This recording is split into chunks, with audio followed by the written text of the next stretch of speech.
Hey guys, আসসালামু আলাইকুম। কেমন আছো তোমরা সবাই? তো আমি এই তো বিছানার উপর ভ্যাটকাই পড়েছিলাম খাওয়া দাওয়া শেষ করে। তো আম্মু বলল চল একটু হেঁটে আসি। আর তোমরা আমার শুনতে পাচ্ছ আশেপাশে অনেক বেশি সাউন্ড হচ্ছে, বিকজ অনেক বিয়ে করতেছে মানুষ এই সময়, তো অনেক বেশি সাউন্ড। তো তোমরা একটু ইগনোর করো এটাকে। তো আমিও চট করে কারেন্টের মতো উঠে পড়লাম, আর এই তো ড্রেস বের করে ফেলছি। এই ব্লু কালারের ড্রেসটা পরবো আজকে। আর তোমরা কি গেস করতে পারতেছো এই ড্রেসটা আমার কোন ক্লাসের? যখন আমি ক্লাস 4-এ পড়তাম তখন এই ড্রেসটা কেনা। মানে বুঝতে পারতেছো, চিকন মানুষ হওয়ার এই হচ্ছে একটা সুবিধা। এই ড্রেসটা আমি এখনো পর্যন্ত পরতে পারি, আর দেখো অনেকটা ভালো আছে। চলো আজকে এই ড্রেসটাই পরবো। তো দেখতে পাচ্ছ ফার্স্ট এখানে আমি একদম পুরাই নিবিমার্ক অবস্থাতেই ছিলাম, মানে বিছানার উপর শুয়েছিলাম, কি একটা অবস্থা। আর আজকে আমি শ্যাম্পু করতে পারি না, বিকজ আজকে অনেক বেশি ঠান্ডা ছিল। তো তোমাদেরকে একটা হ্যাক দেখাই আমি।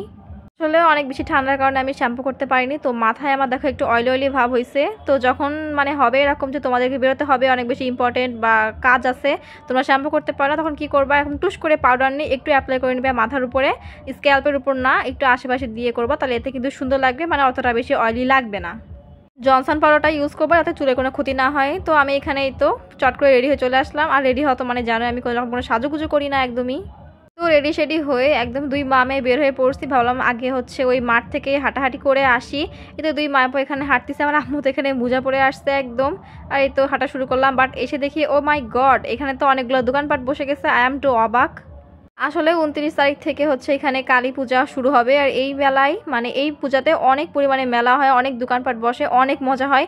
যাই হোক সব কিছু ঘুরে ঘুরে দেখবো। তো এখানে দেখলাম একটা কাঠবিড়াল টুক করে দৌড়ে চলে গেল, আমি ওটার ভিডিও করতেছিলাম। তো ভাবলাম আগে একটু ফটোশ্যুট করে আসি ওই নদীর কাছ থেকে। এখানে দেখি অনেকগুলো ছাগল, আর এই ছাগলের ড্রেসটা অনেক কিউট না, ওকে পরেও কিন্তু অনেক জোস লাগতেছে।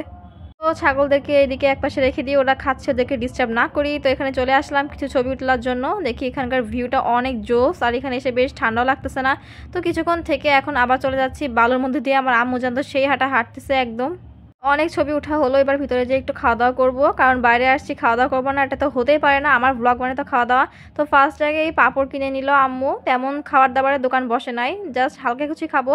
এই তো এই পাঁপড়টা আম্মুর খুব পছন্দ, সে এখন এটাই খাবে কুচকুচ করে। আর আমি খাচ্ছি এখানে চানাচুর দিয়ে বুদে দিয়ে মাখিয়ে, এটা খেতে আমার খুবই ভালো লাগে। এই তো এখানে আঙ্কেল মাখাচ্ছে, আমি আঙ্কেলের ভিডিও করতেছি।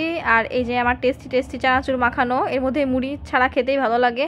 তো এখানে খাচ্ছি, দাঁড়ায় দাঁড়ায় তো আর খাবো না, আশেপাশে একটু ঘুরে ঘুরে দেখবো যে কি কি দোকান বসতেছে। বাট এখনও তেমন কোনো দোকান বসে নাই, সব কিছুর প্রিপারেশন চলতেছে। যাই হোক মেলা বসলে তো তোমাদের সাথে অবশ্যই শেয়ার করবো আমি। এই তো আমার আম্মা এখানে খাচ্ছে কিভাবে, আর খাচ্ছে আর লোকজন দেখতেছে। তো তারপরে এই তো খাওয়া দাওয়া শেষ করে এখন যাচ্ছে একটু সামনের দোকানে ফোনে টাকা ভরবো, বিকজ আমি অ্যাজ ইউজুয়াল আমি ফকির ভাই, আমার ফোনে টাকা নাই। সো আম্মু বললো চল তোর ফোনে টাকা ভরে দিয়ে আসি, আর এখানকার দোকানগুলো সব বসবে আস্তে আস্তে। তো এখানে আমার আম্মুর স্টুডেন্টরা দুষ্টামি করতেছিল, বাট ম্যাডামকে দেখে তারা একদম ভদ্র হয়ে গেছে। এই তো বললাম যে বিয়ের বাড়ি, এই তো অনেকগুলোই প্রায় বিয়ে হচ্ছে, এটা হচ্ছে একটা বিয়ের গেট, সুন্দর করে সাজাইছে, আমি এটাই দেখতেছিলাম। আর একটু সামনে যেতে দেখি যে একদম 4 রাস্তার মোড়ে একটা বাস ঢুকাই দিয়েছে একজন, আর তারপরে সেই বাসটা আর এদিক ওদিক যেতে পারতেছে না। আমি আর আম্মু তো গেস করতেছি হয়তো ছেলে পক্ষর গাড়ি, আর না আমি বলছি না হয় মেয়ে পক্ষ। বাট পরে দেখে একটা পিকনিকের গাড়ি ছিল, যাই হোক দুজনেরই পোপাট হয়ে গেল খুব ভালো মতোই। তো টাকা ভরে এই তো প্রায় সন্ধ্যা হয়ে আসতেছিল, একটু পরে আজান দিবে, তাই এখন আমি চাদর পরে ফেলছি একদম, আর চলে যাচ্ছে এখন বাসায়। আমাদের বাসার প্রায় একটু কাছে একটা আন্টি এই তো সুন্দর করে ছোট্ট একটা বাগান বানাইছে, বেশ সুন্দর লাগছে, জানো অনেকগুলো ফুল হয়েছে, বেশ দেখতে ভালো লাগতেছে। তারপরে ঘোরা শেষ করে চলে আসলাম এই তো বাসায়। এই তো আমার আম্মু চাবি খুঁজতেছে, মানে বাসার সামনে আসলে আমার আম্মু চাবি খুঁজে পায় না। তো আজকের ভিডিওটা কেমন লাগলো তোমাদেরকে তোমরা সবাই অবশ্যই বলবা, আর ভালো লাগলে অবশ্যই আমার চ্যানেলটা সাবস্ক্রাইব করবা। তো আজকের মতো এটুকুই, সবাইকে আল্লাহ হাফেজ।